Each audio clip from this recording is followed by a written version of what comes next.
Great, thank you very much for the introduction and for the invitation. It's amazing to be here in front of such an impressive audience. All right, so yeah, I want to talk about this project of mine that sort of tries to relate two types of structures on three manifolds. So foliations, and I'm assuming that most of the people in the room are pretty familiar with foliations on three manifolds, and contact structures. And maybe the audience is a bit less familiar with those, so I will try to reintroduce those and explain their fundamental properties. But let me just start with some assumptions throughout the talk. So for me, M is always going to be, okay, let's see if I remember all the words. A smooth, closed, connected, oriented. This one is important. Three manifold. Okay. I think I got them all. And another disclaimer is that all the plane fields, whether it's foliations or foliations into plane fields or contact structures, will be oriented and therefore co-oriented.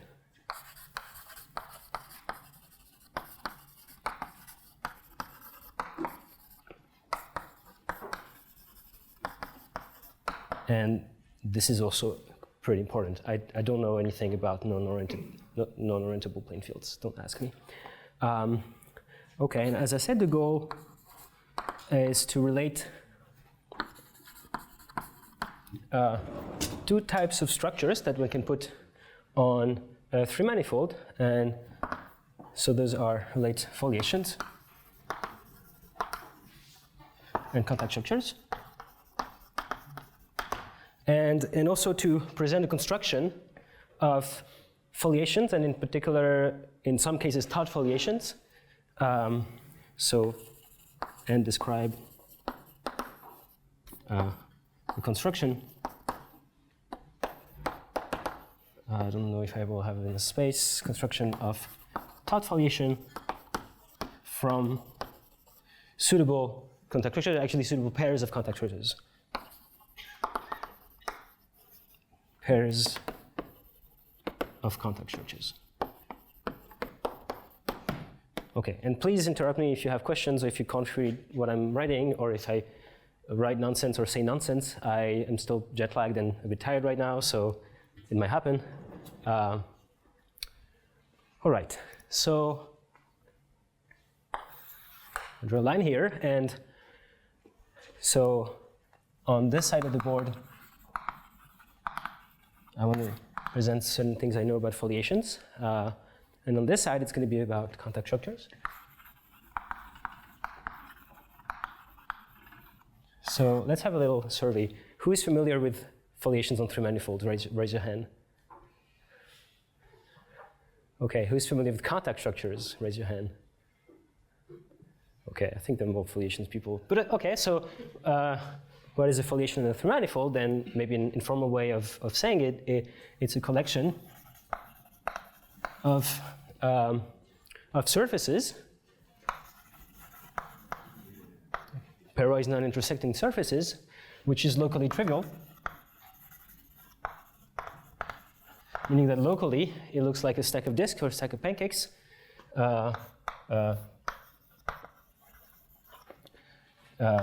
So on D2 cross an interval, the foliation is just D2 cross point on this. So I'm just going to draw a stack of lines. Okay, well, more precisely, you can define a foliation or topological foliation as a maximal foliated outclass of charts, where in each chart you see this picture, and if you pick two charts that overlap, then you can continue this picture, and then you can define the leaves of the foliation of the maximal components of such things. Okay, and maybe there are some technicalities if I just consider topological foliations, but let's just forget about it here. If the foliation is regular enough, there is another way to describe it through the tangent plane field. So if F is, yeah, I should say C2, but okay, regular enough, can be described from TF, which is a plane field. So there is this theorem called the Frobenius integrability theorem that apparently is not due to Frobenius, but that says that if eta is a plane field, and let's say it's C1 plane field, then it's integrable in integrates to foliation if and only if it's preserved by taking the Lie brackets of vector fields. Then, so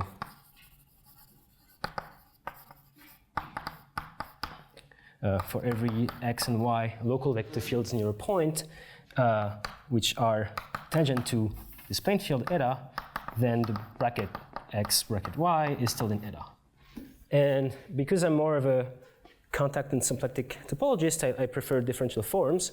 So you can dualize this eta and write it as the kernel of a one form alpha. So here I'm using the co-oriented assumption to define it globally as the kernel of alpha, but you can also do it locally if you prefer. Then this integrity condition writes alpha with d alpha is everywhere 0. That's the integrability condition. Okay.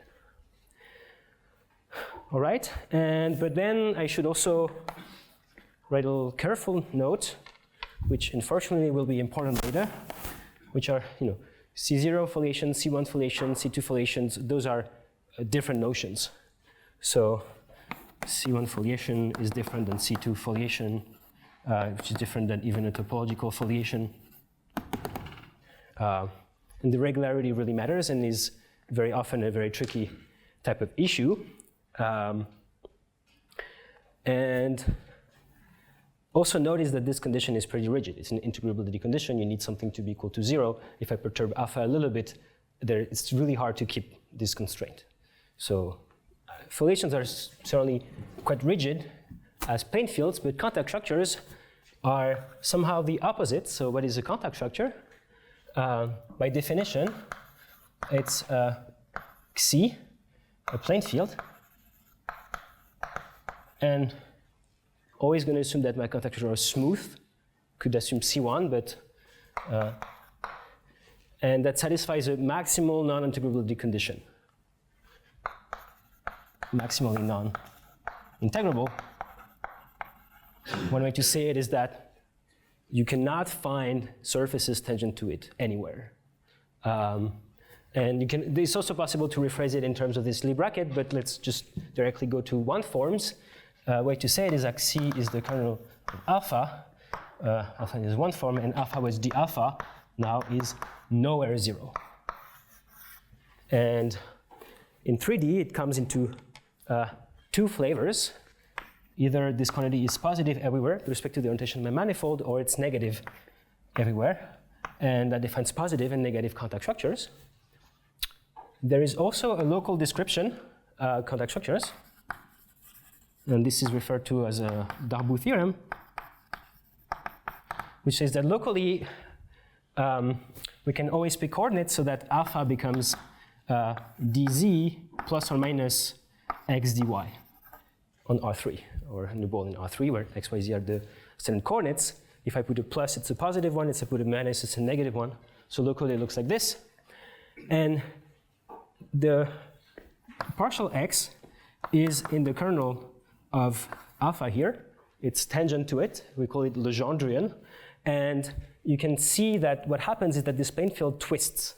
When we increase x, the angle about the YZ plane, or in the YZ plane, increases or decreases. So the contact structures twist. They twist maximally. They twist so much that they can never be tangent to surfaces. Maybe that's why, well, okay, C for contact, but also it's very wiggly, so it looks like it's really not integrable. It doesn't want to be straight as the eta here. Okay, so as I said, those are always smooth for me. But because this is an open condition in C1 topology, if it's a C1, I can make it smooth. And there are some further important properties, which is that, well, okay, I can certainly modify alpha a little bit and modify Xi a little bit, but what happens? Actually, nothing happens because of what's called gray stability,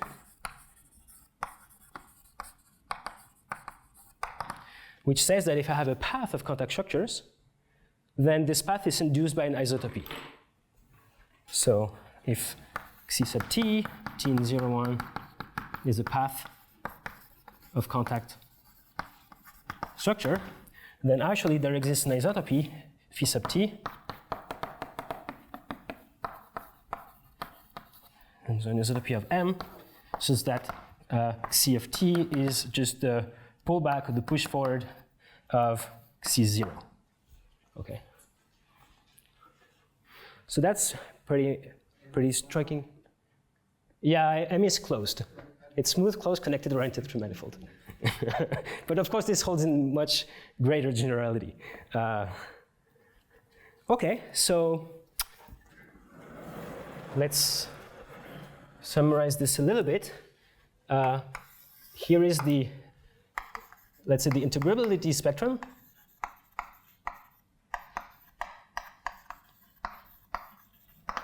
And on this integrability spectrum, we have completely integrable.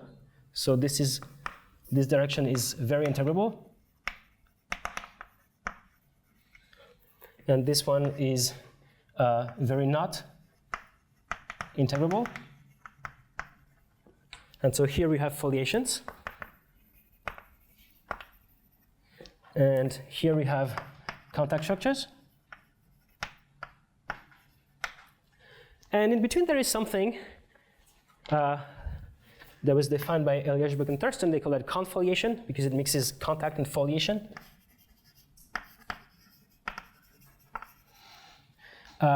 Which is a plane field defined by an alpha, so that alpha wedge d alpha is, say, non-negative or non-positive, which is an intermediate between them. Okay. So far, I need to go faster. Probably convinced you that there are lots of differences between these two types of objects, but there are also lots of similarities. And there are similarities in terms of, for instance, the existence of these objects. So, well, okay, there are lots of experts in this room, so I can say it, that there's H principle for foliation, there is also an H principle for contact structures, and maybe one way to state it is that every plane field is homotopic to a foliation, and this was due to Thurston,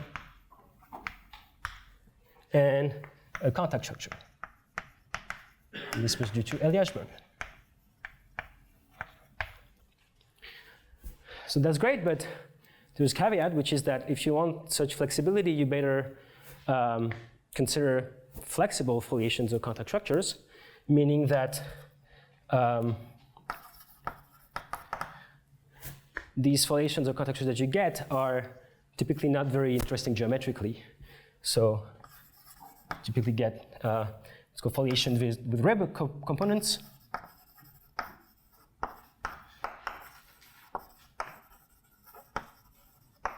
And contact structures with over-twisted disk. And those imply some flexibility. Okay, so what is a Reb component? It's this. So it's an embedded torus, so that the boundary of the torus is a leaf, but inside the leaves are planes and the spiral around the core of this solid torus. So here what I did is that imagine that the Reb component is a donut or a bagel, and you slice it, and then you see these planes which are wrapping around.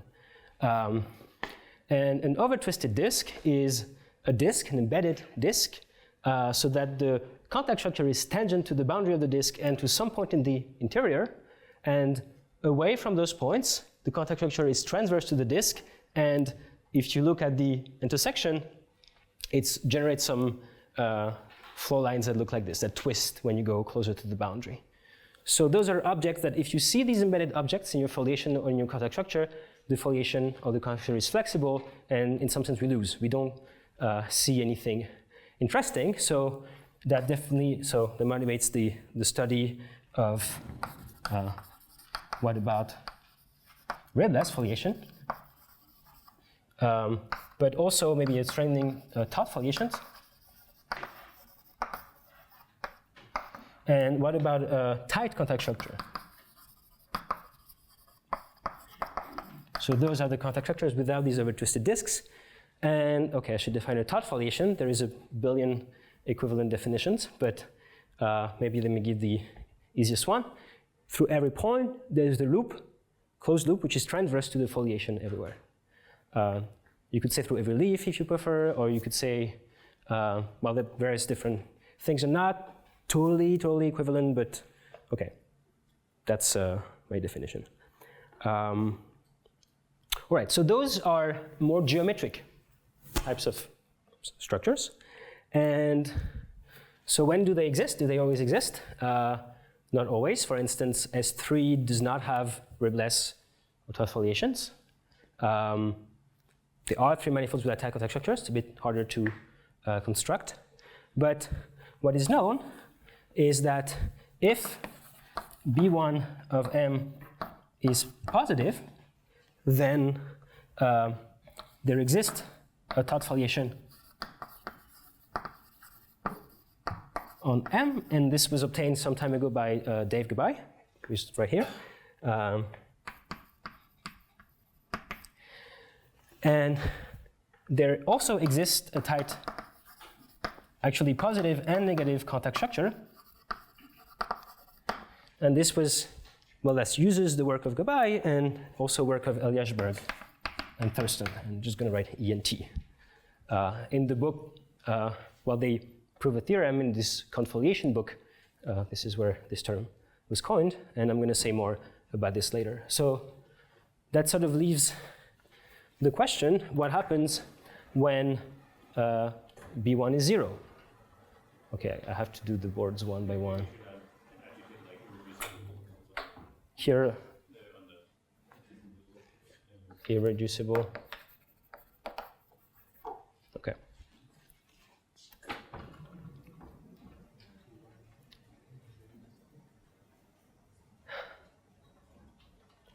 All right.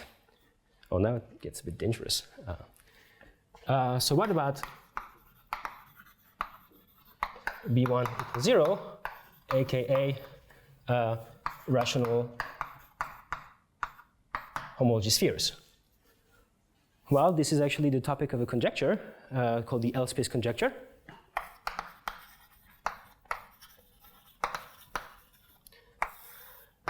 Which states the following. So now M is an irreducible rational homology sphere, then the following should be equivalent. One, M as a Taut foliation, so co-oriented Taut foliation. And you can think of it as something about the geometry of the manifold.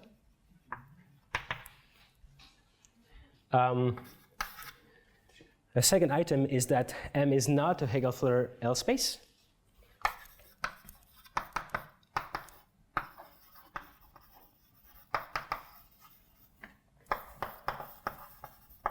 So I'm going to say what this thing is in a minute, but this is really tied to the topology, maybe gauge theory of the manifold. And the third item is that the pi1 of M is left orderable. So there exists a left order which is invariant under the pi1 action, and this is maybe a more algebraic type of condition. So this conjecture has attracted a lot of attention because it relates three different properties of the frame manifold. I think it's mostly believed to be wrong, although we don't have a counterexample. And people have tried. But it's known, okay, I should say what this Hegel-Floer L space is. So there is an invariant for three manifold called Hegel-Floer homology that I'm certainly not going to define now.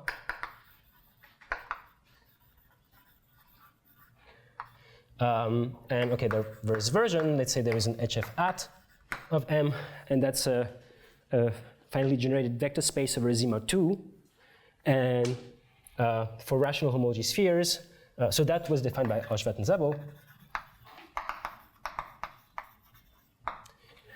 early 2000s, and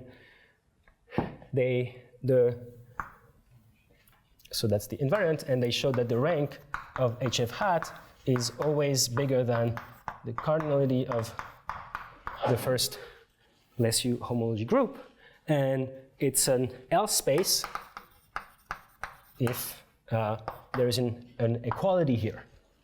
Okay, so that means that the Hegel homology is as small as possible. And why L for length? Because length spaces are L spaces, but there are more L spaces than length spaces. And those are this sort of like smallest three manifolds from the perspective of Hegel. So that relates three notions of complexity somehow. All right, and I should say that this conjecture is known in some cases, so it's known for graph manifolds by the work of too many people that I can remember, graph manifolds.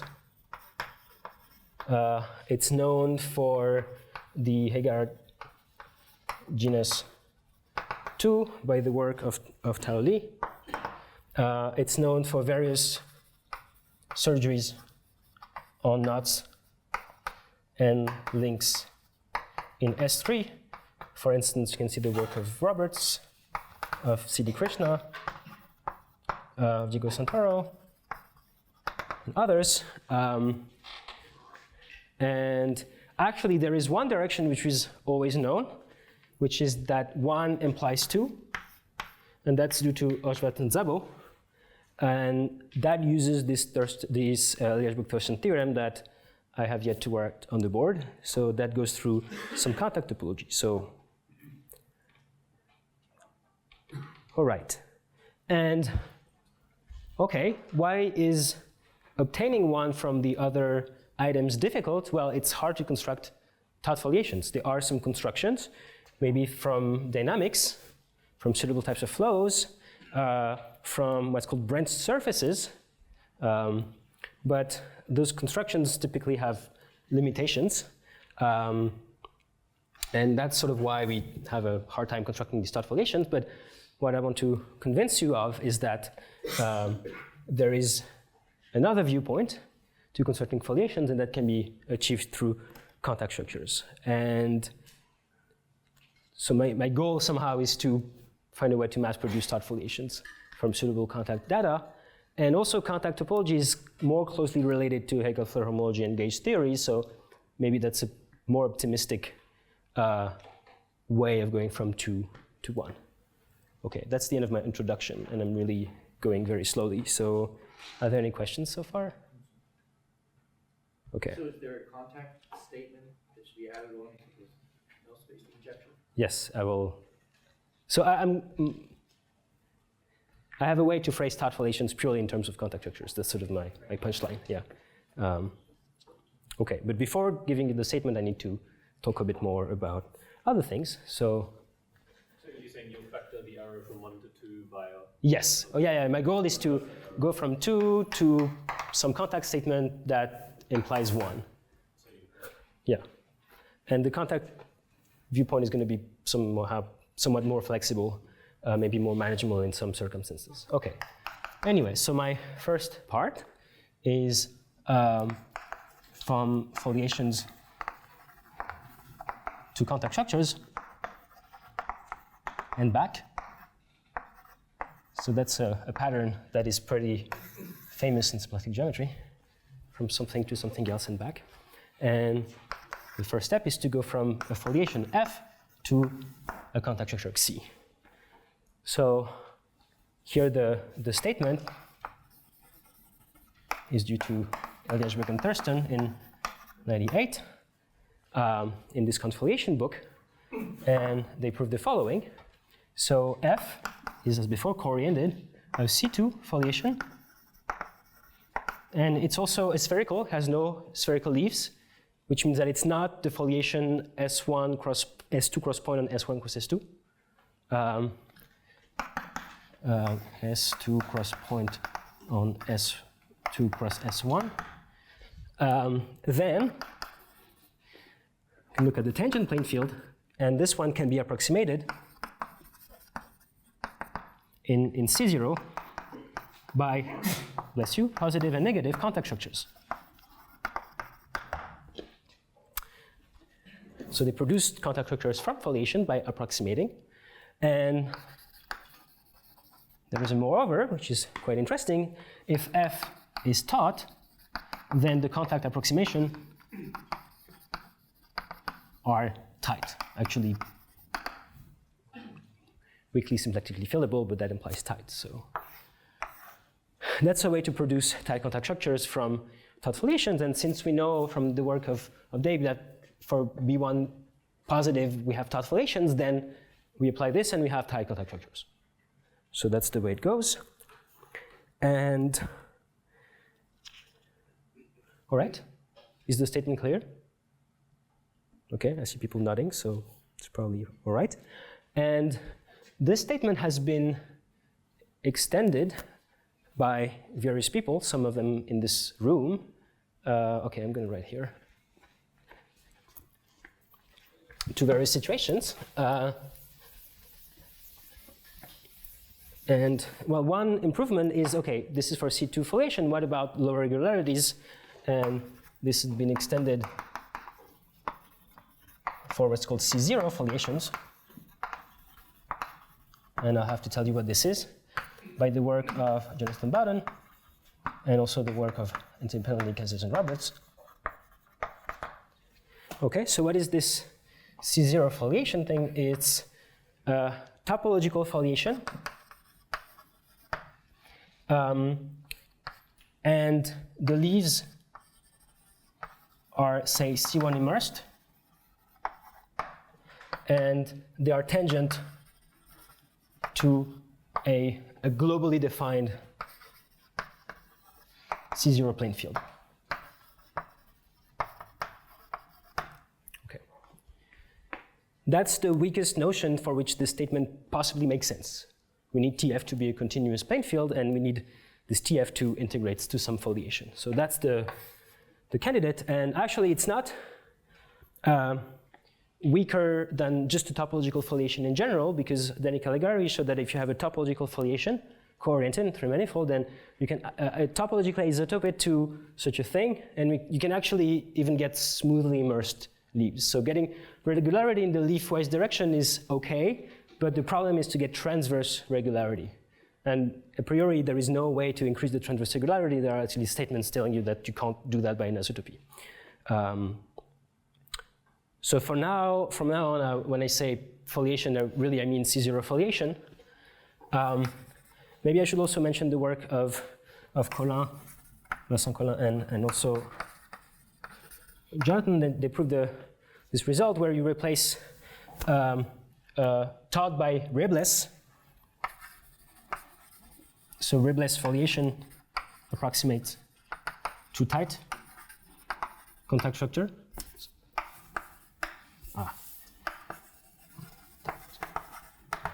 All right, there is also some important work by Thomas Vogel that studies the uniqueness of these contact approximations. Is there a unique way to approximate, or can you get different contact structures by doing that? There's uniqueness or not. So for suitable foliations, it's unique, but for others, it's not. And okay, let me stop here for the variations, but there are more. Okay, so now I have to do that. So if you have a question, this is the perfect time. It's very slow. Can I just do? Yeah, I can just do it. Okay, perfect. All right.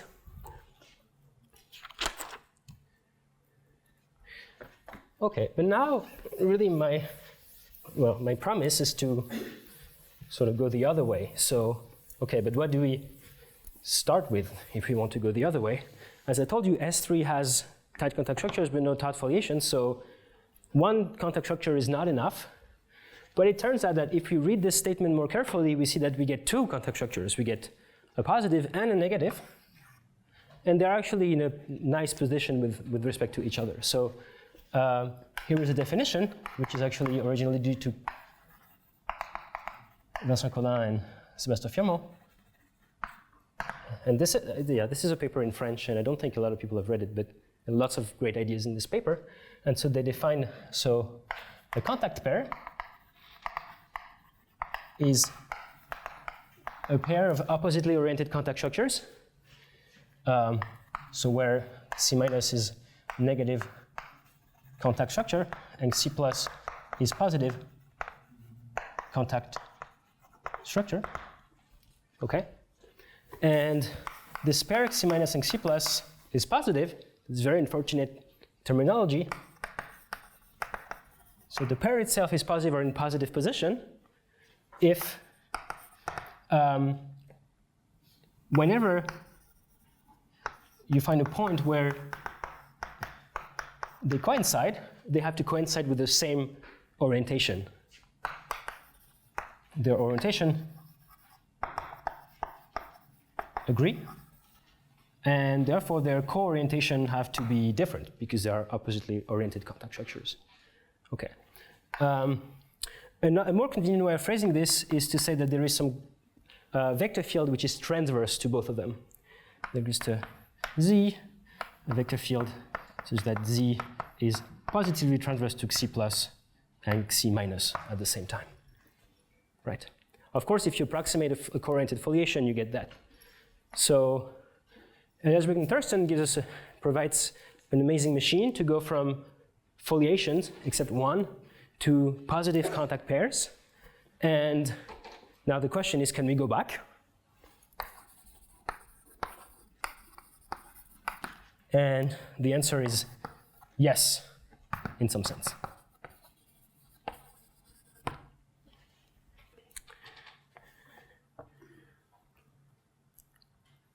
All right, any questions?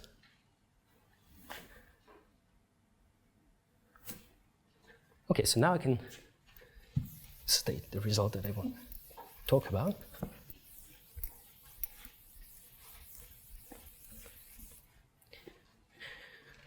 And so now I go from C minus C plus to F. So here is the result.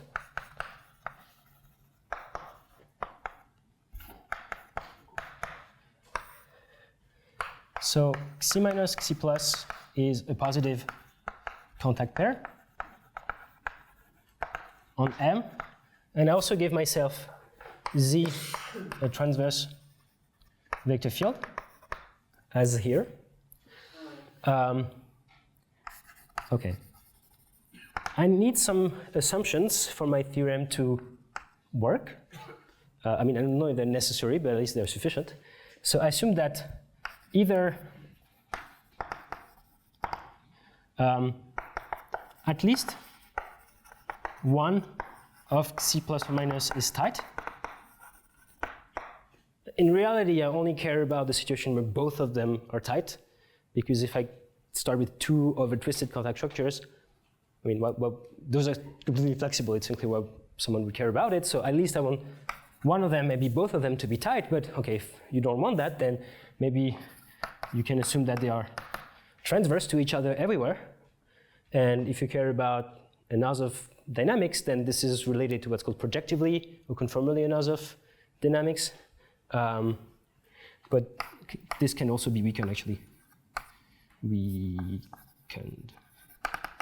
Okay, well, some assumptions, which are not very restrictive, then there exists a C0 foliation F, which is transverse to the vector field that I prescribed. So that's maybe a cheap version of the theorem, because I can, and I will tell you more about what TF is, but this is the statement. And let me just say that these conditions, you can think of them as some conditions that ensure a sync disk free type of property. Maybe I'll have some time to say what I mean here, but maybe not.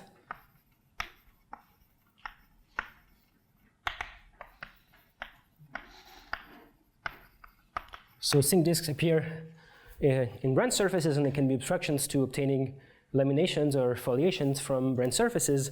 And those, well, there are some similar disks in this contact business, but these assumptions precludes the existence of these disks. And those assumptions are pretty minimal, as I said. Okay. Are there any questions about this? Yes? Well, when Hennenfent and Taut produce from a Taut foliation, positive and negative, are they transverse to one another? In Ellsworth-Thurston? Yeah. No, not always. So the second condition is actually very distinct. So the second condition is relevant for what I said, projectively and other flows. So you can define a projectively and other flow as a flow that is spanned by a vector field in the intersection of two transverse oppositely oriented contact structures.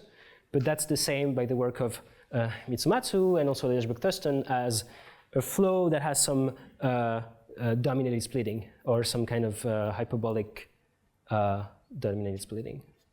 I don't want to talk too much about that though, but I'm happy to discuss this more after the talk. So that's why I mentioned this, because this might be relevant to in dynamical systems as well. But I really care about the first assumption. Okay. All right. Oops. Oh no. Okay. And not yet, but I will say what we need to get a Taut foliation in a minute. So one way to characterize Taut foliations is by saying that there is a volume-preserving transverse vector field. So the cheap thing I can do is to say that, okay, what am I going to do here? Okay, my board management is pretty poor. I apologize for this. So a corollary is if I strengthen the assumption in my contact pairs, I can get better foliations.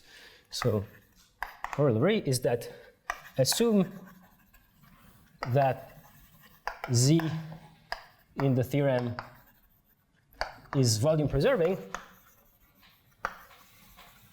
So it preserves some smooth volume form, then F is taut. Okay. It's not absolutely automatic. One has to check that if you have a transverse volume preserving vector field, it implies that both contact structures are tight, but that's not too hard. And okay, that gives you some Taut foliation in the end. Okay, and another corollary is that if M is not S1 cross S2, then M has a Taut, and here I can even say topologically, a topological Taut foliation. If and only if M has, and okay, here I should make a definition. In that case, I will say that if there is such a volume-preserving transverse vector field, I will say that C minus and C plus is strongly tight. And actually, the terminology, once again, is due to Colin and Firmo. So M has a Taut foliation if and only if M has a strongly tight pair. Okay. So now I can replace having coordinate Taut foliation in the L-space conjecture with having a strongly tight contact pair. Strongly tight pairs are, it's an open condition in the smooth or C1 topology, and those are smooth objects. Okay. And okay,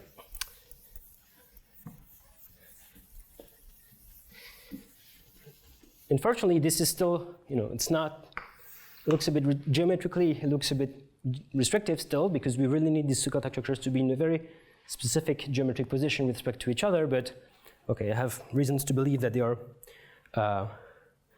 weaker statements, more intrinsic formulations of this, but for the sake of time, maybe I won't say anything about it. Yes? Can you explain how the corollary is deduced? So suppose if you have a topologically Taut foliation. Okay, you have a topological Taut foliation.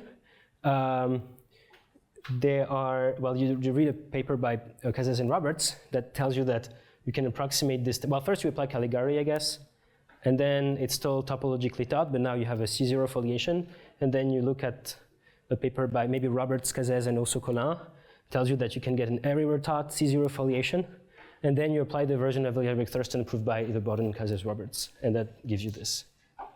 How do you get the volume preserving one? Is that being volume preserving? Oh, once you are everywhere Taut, it's equivalent to having a transverse volume preserving vector field.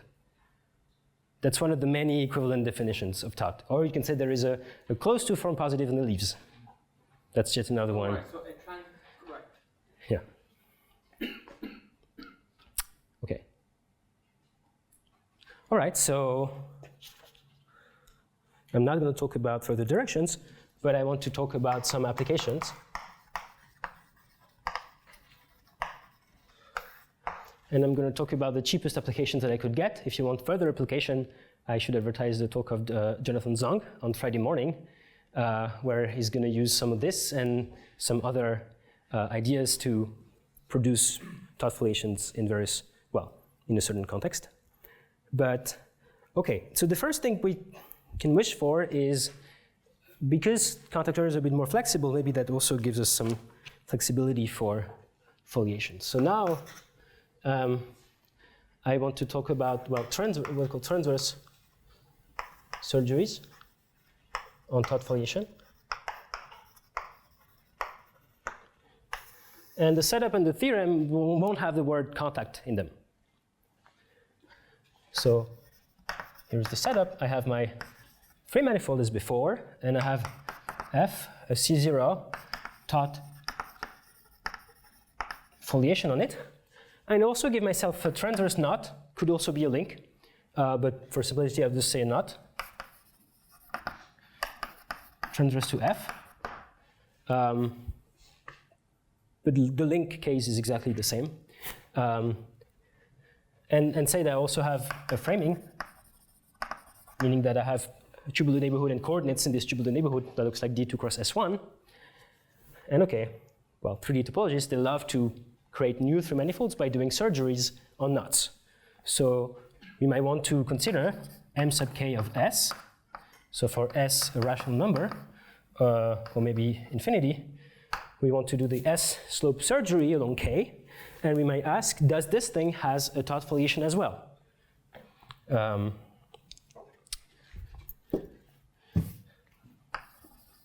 Does MKS has Taut foliation? And well, if you naively think about it, what happens is that when we do a non-trivial surgery, okay, so that's my knot K, that's a tubular neighborhood. I have a meridian, which is canonical, and then I have some choice of longitude, which is this one. I'm not gonna orient things, but okay, originally the foliation met this solid torus along this meridian, or parallel copies of the meridian.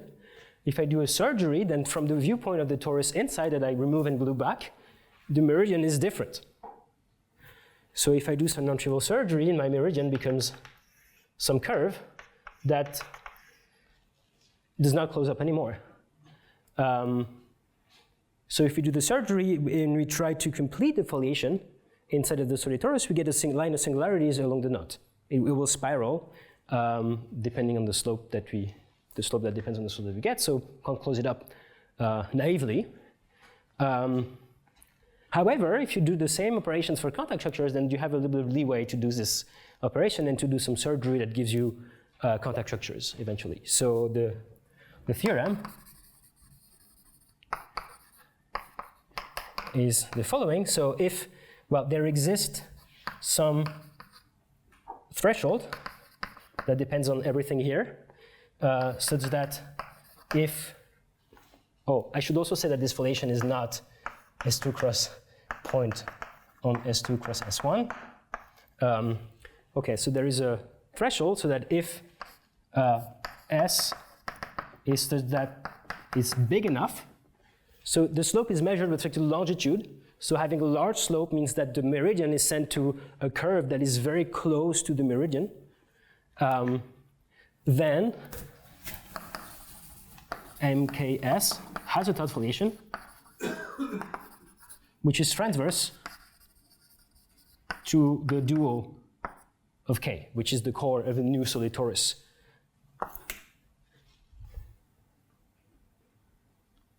Another way to say it is that, well, we have the Taut foliation, then I can modify the boundary slope of this foliation. Let's say I remove the tubular neighborhood knot, then I can prescribe some, like any slopes close to the meridional slope, so that this is the boundary of some Taut foliation in my free manifold. So it's like changing, modifying a little bit the boundary of the Taut foliation is still through Taut foliations. Okay. But the foliation changes everywhere in a way that I can't really control. Okay, so that's the theorem. And okay, instead of a proof, I'm going to do a little dance that should explain the proof. So here are the steps. First step, I open up the foliation using algebraic and Thurston. I have a strongly tied contact pair. Okay, I can massage it a little bit because contact structures are quite flexible to make this pair standard near the knot. And standard, I mean that I can arrange that xc plus and xc minus are the form dz plus minus r squared d theta in a very small tubular neighborhood of k, where z is the coordinate along k and r theta are polar coordinates, the horizontal polar coordinates. So that's my contact structure, and along k they agree, but if I go away from k, they start having some slope. So imagine that k is right here, that's k, and now if I go away from k, I see my contact structures opening up. I'll do the following thing. I will remove a smaller neighborhood of k, and I will modify, I will push, say, xc minus or xc plus, so that when I go closer, they meet with the same slope along this smaller tubular neighborhood. So I can either modify xc minus or xc plus, which amounts to modifying this a squared with some other function, so that's explicit. Okay, so now I have a new pair of contact structures away from a smaller neighborhood of the knot, and their slope along the boundary of the smaller neighborhood of the knot is any slope that I want that is sufficiently close to the meridional curve. Then we can do a surgery on this pair to get a new strongly tied contact pair after surgery, and by applying the main theorem, we can recover a Taut foliation.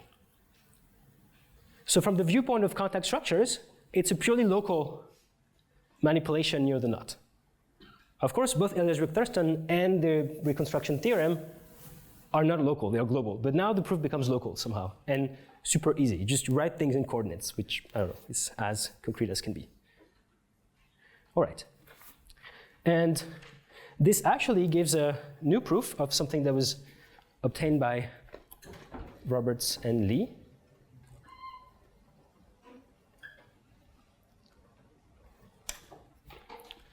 And okay, I do want to say something about the proof, so I want to rush a little bit. So the S-term depends on the K or not? Yes, everything depends on K here, yeah, in a pretty incontrollable way. Yeah, unfortunately, otherwise, yeah. So special case, now I'm in knot is a non-trivial knot in S3, so it's different from the unknot. Then, thanks to Dave, goodbye, we know that if I do the zero surgery, this thing has a Taut foliation, which is moreover transverse to the dual knot.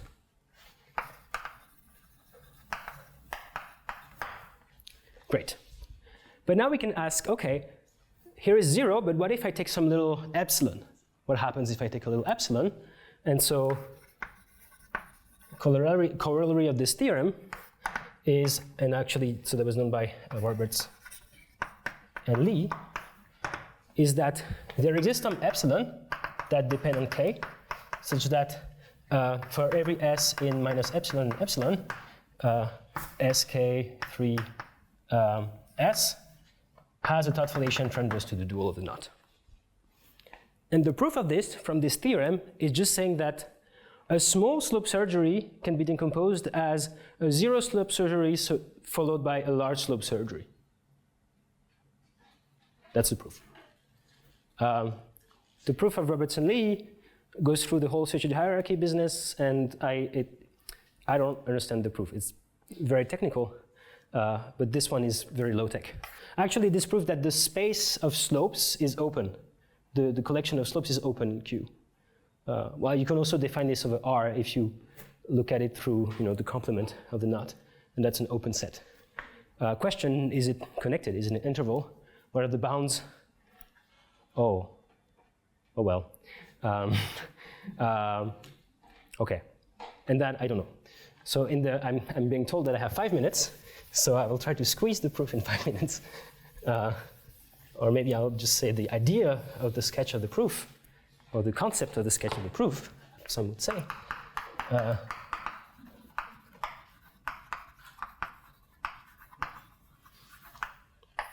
Okay, so now we go back to the setup where we have C minus and C plus, positive contact pair. And the proof has two main steps. So step one is to find TF. So I want to find a foliation, I want to find TF. And the idea actually goes back to Mitzmatz-Hull-Ashbrook-Tustin, to be revamped by Colin and Firmo, and it's to do dynamics, essentially. So we can look at X, a vector field, which is in the intersection of Xc plus and Xc minus, and which vanishes exactly where Xc plus and Xc minus coincide. So the locus x equals 0 is the locus where Xc minus equals Xc plus, and I'm going to call that delta. Okay, and so what happens? What is the picture? The picture is as follows. So this is X pointing towards you. This is, so I'm just drawing a 2D picture. I mod out by the direction of X, C minus, C plus. I also have some transverse vector field which is positive, so let me draw the coorientations, cooriented like this, cooriented like that. So my vector field Z should look like this. All right, and now what do we do? Well, remember that the contact structures are defined through some twisting condition about the Legendrian vector field. X is Legendrian for both, which means that if I flow them along X, say in positive times, then C plus will rotate in a certain way, and C minus will rotate in the opposite way, and you might hope that they rotate so much that at some point they will touch. And so that's the content of, well, the first part of the proof, which is that I define C, well, actually, people defined before me, C plus or minus of time t, which is I take the flow and I push C plus and C minus. And now the dilemma is that this converges as t goes to plus infinity to the same continuous plane field. Okay. Actually, there is something non-trivial to prove here because of what happens here. And that's fact one. Fact two is that generically, for generic C plus and C minus, this eta is locally integrable.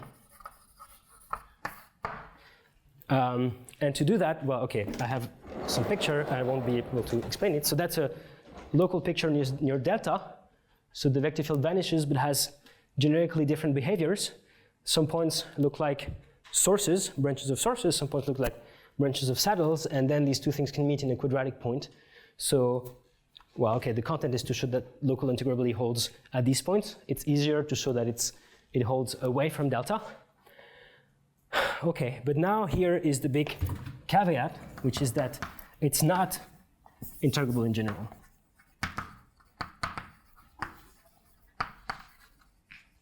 There are cases where it is not tangent to a foliation. Okay, so what do? Well, we spend several months and we read a paper of Borago and Ivanov where they have a similar setup.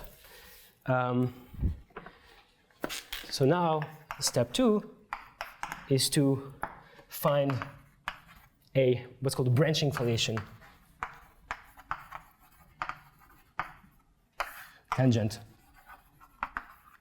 to eta. So branching foliation is like a foliation, collection of leaves immersed. They cover the manifold. They're complete, but they are allowed to touch. They're allowed to touch, but not to cross. So they can look like this locally. And okay, here it's a one-dimensional, lower dimensional picture, so that's okay. My leaves, they branch, but they unbranch. They're not allowed to do this.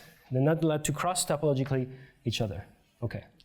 So what do I have? I have a pair, X and eta. X is a vector field, it's smooth, it's uniquely integrable, and I have a plane field eta, which is C0. It's invariant under X. And because those things come from contact structures, I can assume some type of genericity for X. Okay, now there is an obstruction, and an obstruction comes from what I call this disk of tangency. So I'm not going to write what it is, but I'm going to say it. It's an immersed disk, tangent to eta, whose boundary is tangent to X.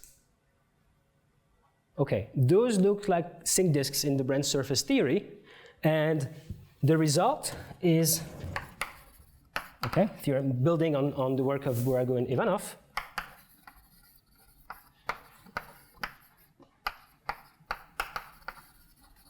Is that, so for, I'm going to say generic, but I'm not going to say generic for which, and in which sense, x eta without disks of tangency,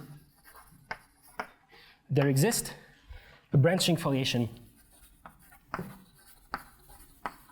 tangent to eta, and then Burago and Ivanov have a way to separate the leaves and get a foliation. So really what I do is that I told you how to obtain T, well, some plane field. Actually, this construction is continuous. If I vary C plus C minus, I vary eta in a continuous way. So there is this canonical choice, which is not necessarily integrable, which is generically tangent to a branching foliation, and then I perturb it a little bit by separating these leaves. That's the strategy of the proof, and because I am clearly out of time, I'm just going to say that unfortunately this proof is not, well, it's constructive, but it's involves some choices, so I have little control on what the leaves of the foliations are going to look like at the end. And I don't know, if I make different choices, I don't really know what I get at the end, because a C0 plane field can be tangent to multiple different foliations. But some properties can be encoded just in the plane field, like tautness, so that helps me get around some difficulties. Okay, I think I really have to stop now, yeah.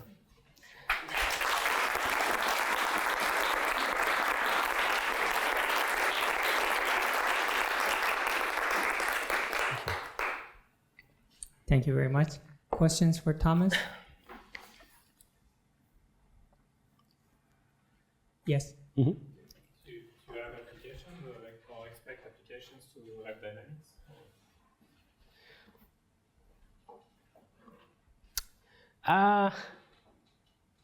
I don't really know, actually.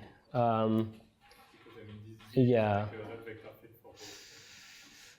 I mean, they're not invariant under Z. G is just some triangular stuff that can be anything. It can be perturbed, and so I don't think this story says anything about the wave dynamics. It's just something about the contact structures themselves, I think. But yeah.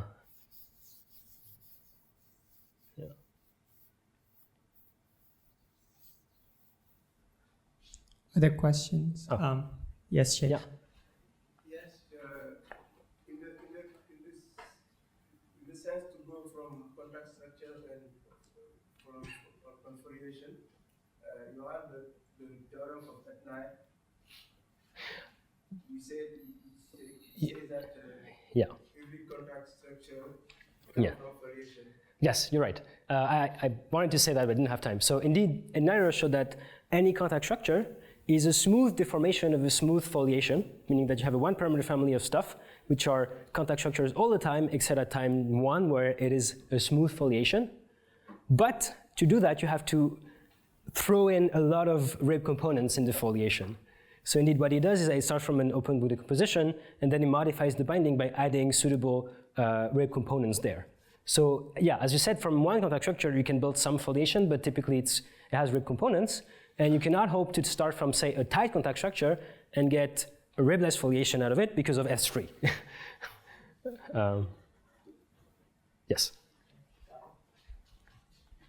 Yes, in the corollary upstairs, if you have a strongly, if you start from a strongly tight pair, so the foliation that you make, can it be a little more than topological, like transversely Lipschitz or C1? No, unfortunately not. Well, sometimes, but most of, I mean, okay.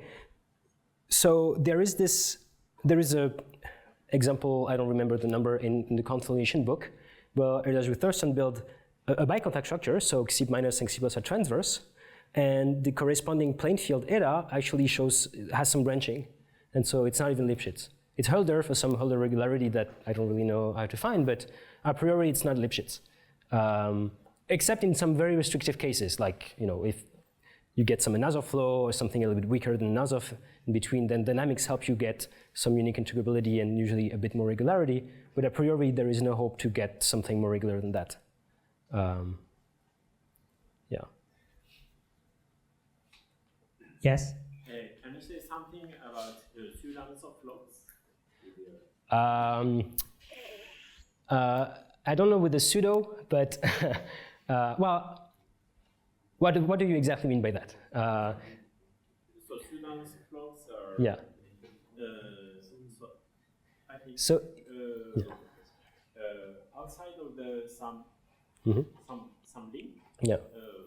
It's like another flow. Yeah. It's another flow, but on some link, it has some similarity. Yeah. Like a branch covering. Yeah. Close over or something like that. Yeah. So there you have some singularity. Yes. So, okay, for another flows, you can actually get a pair of transverse contact structures spanning the flow, and actually this works for a bit weaker, projectively or conformally in other flows. I don't know how to do this construction for pseudo and other flows because I don't know what happens at the singularities. However, if you care about foliations transverse to pseudo and other flows, then you can use some of these things to construct those, and for that you should really go to Jonathan's talk on Friday morning if you want to hear more about that. So,